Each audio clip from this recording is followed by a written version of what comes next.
नमस्कार, मैं Krishna Bishnoi, senior pharmacy officer, सामुदायिक स्वास्थ्य केंद्र बुद्धन कला। साथियों, सत्य जीत आपकी नामक जो मेरा यूट्यूब चैनल है उसमें आप सभी का स्वागत।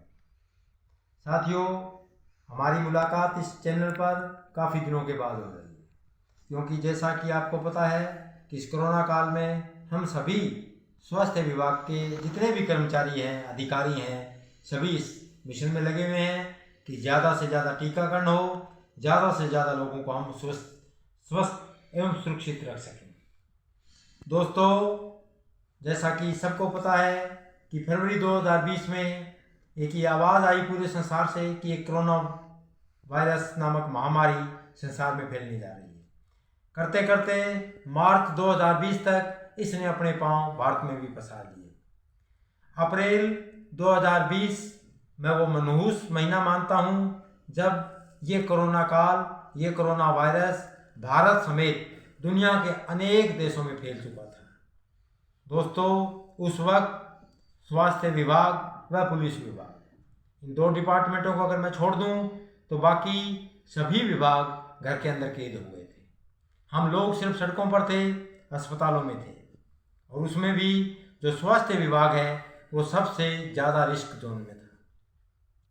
वायरस नया था, उसका चरित्र कैसा है, वो फैलता कैसे है, इसके बारे में हमें कोई ज्ञान नहीं था। जब ड्यूटी पर जाते थे, वापस आते हुए मन में एक बहुत बड़ा डर होता था कि कहीं ये वायरस हम घर वालों को तो नहीं दे रहे हैं। इंसान को कभी भी खुद का डर सगे संबंधियों से इस बात के लिए डर होता है कि मेरी वजह से कहीं उनको तो कोई प्रॉब्लम ना हो जाए। दोस्तों, देखने में आया कि अनेक जगह स्वास्थ्य विभाग में कार्यरत जो कर्मचारी थे उनसे मकान तक खाली करवा लिए गए जो किराए पर बैठे थे। मेरा स्वास्थ्य विभाग कर्मचारी से मतलब सभी doctor, nursing officer, pharmacy officer, MPHW, health inspector, supervisor, lab technician, class 4, sweeper, ये सभी लोग हैं, क्योंकि बीमारी किसी को देख के नहीं आती। अगर मैं बात करूं, इसमें भी अगर सबसे ज़्यादा कोई रिस्क जोन में था तो वो लोग थे जो फील्ड में बैठे थे या जिनका फील्ड में सर्वे का काम था।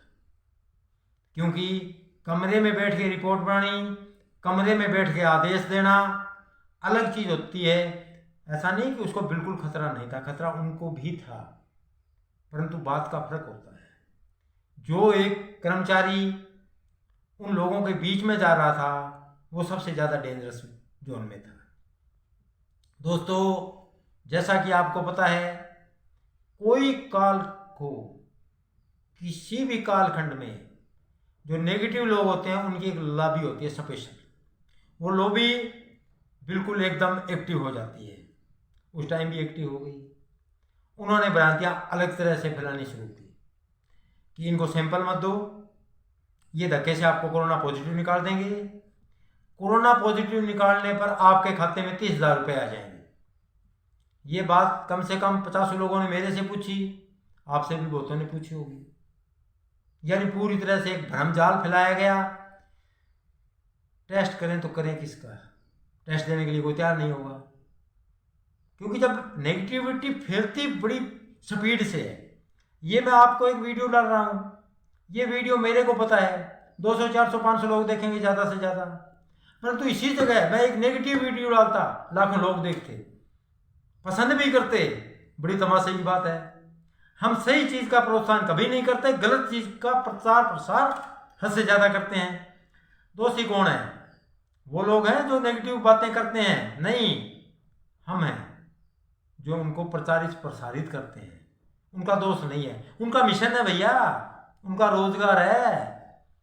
जो लॉबी खड़ी है, जो नेगेटिव चीज़ों का प्रचार प्रसार करती है, उनका तो मिशन है, वो तो अपने मिशन में लगे हुए हैं। वो ऑनेस्ट है, वो ईमानदार है, क्योंकि वो अपने काम के प्रति जुनूनी है। और हम आंख मूंद कर उन चीज़ों को देखते भी हैं, सुनते भी हैं, 10 लोगों को बताते भी हैं। वो 10 100 को बताते हैं, 100 1000 को बताते हैं। यानी उनका एजेंडा घर बैठे अपने आप पूर्णतया सफल हो जाता है। और एक पॉजिटिव बात, सही बात एक इंसान चीख चीख के बोलता है, कोई नहीं सुनता है। बोलने नहीं, छोड़ो, इस सबको ही पता है इन बातों का। तो मैं बात कर रहा था उस कोरोना काल की। उस कोरोना काल के अंदर खूब दिक्कतों का सामना किया, जनता ने भी किया, सबसे ज्यादा स्वास्थ्य विभाग ने किया। सितंबर 2020 के अंदर रूस के अंदर स्पुतनिक वैक्सीन को मंजूरी मिल गई। वो नेगेटिव लोग जो 1 महीना पहले ये कह रहे थे कि कोरोना होता ही नहीं है, उन लोगों ने एक अलग आवाज उठाई। क्या कहा गया कि रूस में मिल सकती है, भारत में मंजूरी क्यों नहीं मिलती? ये लोग क्या कर रहे हैं? करते करते करते जनवरी 2021 में भारत में भी मंजूरी मिल गई।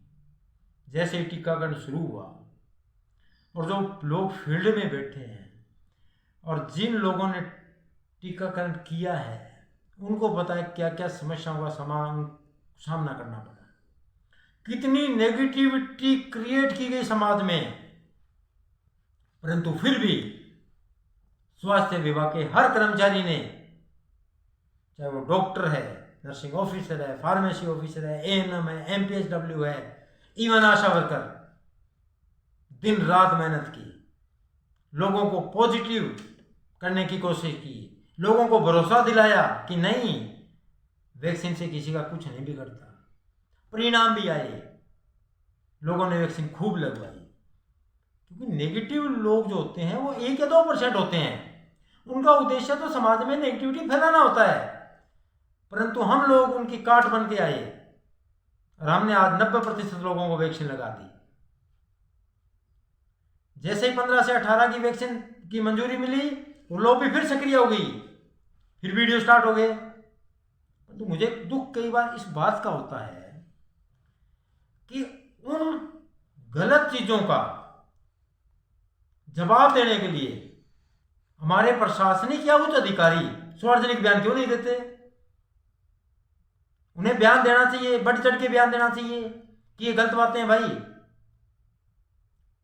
वो एक बंदा चीख चीख के कहता है कि ये सब गलत है, ये वैक्सीन गलत है, ये हो जाएगा, वो हो जाएगा, मेरे पर कोर्ट केस कर दो, मेरे पर सुप्रीम कोर्ट केस कर दो। हालांकि एड्रेस नहीं बता रहा, वो अपना नाम बताएगा, सिर्फ एड्रेस नहीं बताएगा कभी भी। वैक्सीन से शुरू होगा और मोदी तक पहुंचेगा, ये भी क्लियर है, हर वीडियो में देख लेना। इन बातों का मैंने जिक्र किया है, पहले भी मैंने कई जागरूकता के विषय में वीडियो जारी किए हैं आपके सामने, उन बातों का मैंने जिक्र किया है। आज मैं इससे थोड़ा सा हट के बात करने जा रहा हूं। वो बात क्या है? बात यह है कि जब बहुत संख्यक लोगों को वैक्सीन लग चुकी है, अब यहां समस्या आ रही है कि कुछ लोग ऐसे हैं, 5 या 10%, जो किसी सूरत में भी तैयार नहीं हो रहे वैक्सीन लगाने के लिए। अब उनका क्या किया जाए? सरकार ने कहा कि आप ऐसा करो भाई, हर घर दस्तक, लोगों के घर घर जाके टीकाकरण कर दो। हमारी बहनें, हमारे भाई घर घर गए, टीकाकरण किया।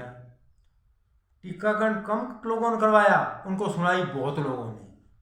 कुल मिला के जब हमारी एक टीम जाती है किसी के घर, और वो भी खास तौर पर मैं चैलेंज करता हूं नेगेटिव आदमी के घर, वो ये नहीं कहता कि मैं टीका लगाता नहीं है, वो उस टीम को जलील भी करता है, पूरे जलालत भरे वो कमेंट उनके सामने करता है। क्या करें? वो उस पर FIR कटा दें। अरे भैया, हम तो टीकाकरण करने जा रहे हैं ना, हमें लोगों से लड़ाइयाँ थोड़ी करनी है। एक बेचारा कर भी नहीं सकता, एक आशा वर्कर उसी गांव की बैठी है, क्या करेगी वो? हमारे कर्मचारी वो बातें सुन के अगले घर फिर जाते हैं, वहां से वो बातें फिर सुनने मिलती है।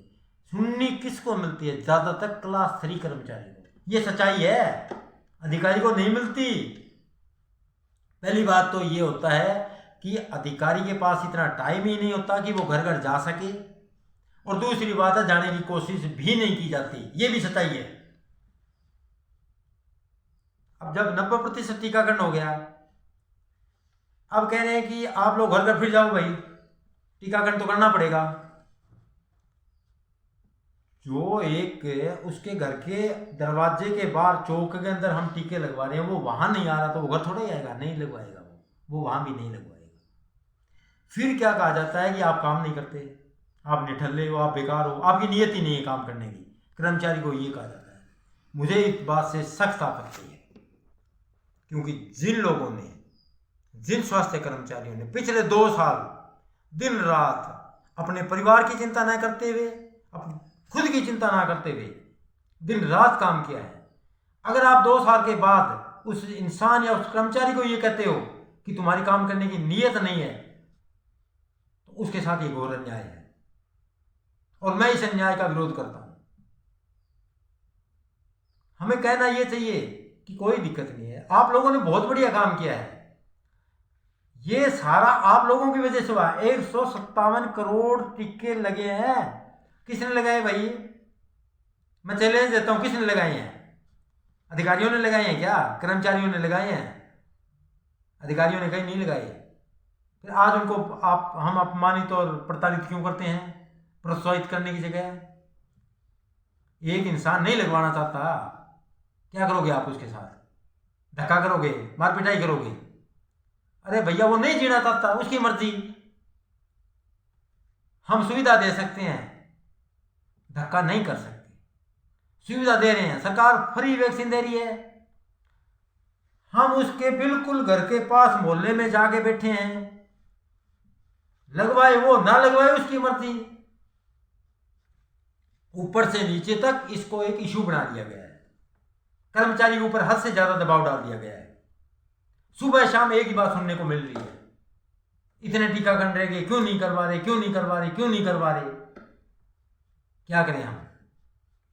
मेरा सभी अधिकारियों से निवेदन है, हाथ जोड़ के निवेदन है, मेरी बात को अन्यथा मत लें आप, कि आप जिन लोगों ने दिन रात मेहनत की है उनको प्रोत्साहित कीजिए, प्रताड़ित मत कीजिए, अपमानित मत कीजिए। मुझे पता है ज्यादातर अपमानित नहीं कर रहे हैं, प्रताड़ित भी नहीं कर रहे हैं हमारे अधिकारी हमारे साथ हैं, पर कहीं कहीं कर्मचारी का दर्द जब झलकता है तो ये बातें आती है, दुख भी होता है कि जी हम तो गए थे, सुबह गए थे इस ठंड में, 10 बजे गए थे जी, 3 बजे तक बैठे, एक ही टीका नहीं लगा। शाम को अधिकारी पूछता फिर वहां क्या कर रहे थे तुम लोग? एक ही टीका नहीं लगा तो क्या कर रहे थे? अरे भाई क्या करे, ये आप बता दो क्या करे, आपके पास सॉल्यूशन है तो बताओ, आप उच्च अधिकारी हो, बोलो, करो ना, उस चीज का समाधान है। तो इसलिए इस सिस्टम को थोड़ा सा समझने की कोशिश करें। आप टीकाकरण सेशन लगाएं, मैक्सिमम लगाएं, हम लोगों को समझा भी रहे हैं, आगे भी समझाएंगे, तभी 157 करोड़ टीके लगे हैं, वरना नहीं लगते। भारत स्टार्टिंग में पॉजिटिव नहीं था, संसार में भी पॉजिटिव नहीं था, परंतु हमारे लोगों ने, कम से कम हिंदुस्तान में लोगों ने जबरदस्त प्रयास किया, कर्मचारियों ने प्रयास किया, अधिकारियों ने प्रयास किया, हमारे civil surgeon, deputy civil surgeon, corona में मैंने देखा है ये लोग सुबह 8 बजे आते थे ड्यूटी पर और रात को 11 बजे घर जाते थे। इन्होंने इतनी मेहनत की है। इनके ऊपर उच्च अधिकारी कब दबाव डालते हैं कि टीकाकरण 100% करो। 100% तो तब करेंगे जब लोग 100% लगवाएंगे। हम 100% सुविधा दे सकते हैं, एक बात नोट करो हमेशा, हम 100% सुविधा देने की कोशिश कर सकते हैं। सुविधा ना लेना चाहिए उसकी मर्जी है भाई। एक आदमी को सर्दी लग रही है, आप क्या करोगे? रजाई दे दोगे? आपने उसको रजाई दे दी, भाई ये रजाई ओढ़ ले, या उसके पास सारी रात बैठे रहोगे? भाई ना, रजाई तो तेरे को उड़ा के ही मानूंगा, वो कह रहा है मैं रजाई नहीं ओढ़नी, क्या करोगे फिर आप उसको रजाई दे सकते हो, रजाई उड़ा नहीं सकते जबरदस्ती। तो इसीलिए टीकाकरण का जो कार्य है उसको प्लीज सुचारू रूप से सब लोग चलाइए, सब लोग सहयोग कीजिए, लोगों को मोटिवेट कीजिए, परंतु स्वास्थ्य विभाग के कर्मचारियों को भी मोटिवेट कीजिए। कोई टीकाकरण नहीं लगा रहा है तो वो स्वास्थ्य विभाग का कर्मचारी दोषी नहीं है। इसलिए मेरी पुनः सभी उच्च अधिकारियों से हाथ जोड़कर नम्र निवेदन है कि कृपया करके आप सब लोग हमारा जैसा सहयोग पीछे कर रहे थे आगे भी करते रहे, आपसे हमें प्रेरणा मिलती है और जो लोग टीका नहीं लगवा रहे हैं, हम आज भी कोशिश कर रहे हैं, फील्ड में बैठे हैं, उनको टीका लगाएं। परंतु फिर भी कोई आदमी कहता है कि ना भाई मैंने तो मरना है, कुछ नहीं कर सकते। दुनिया की कोई कोर्ट, कोई अदालत किसी को बाध्य नहीं कर सकती। एक आदमी कहता है मैं रोटी नहीं खाऊंगा, आप बाध्य कर दोगे? नहीं कर सकते। आप रोटी सेक के दे सकते हो, बस उसके मुंह में नहीं डाल सकते। मुंह में डाल दोगे तो धक्के से बाहर निकाल देगा।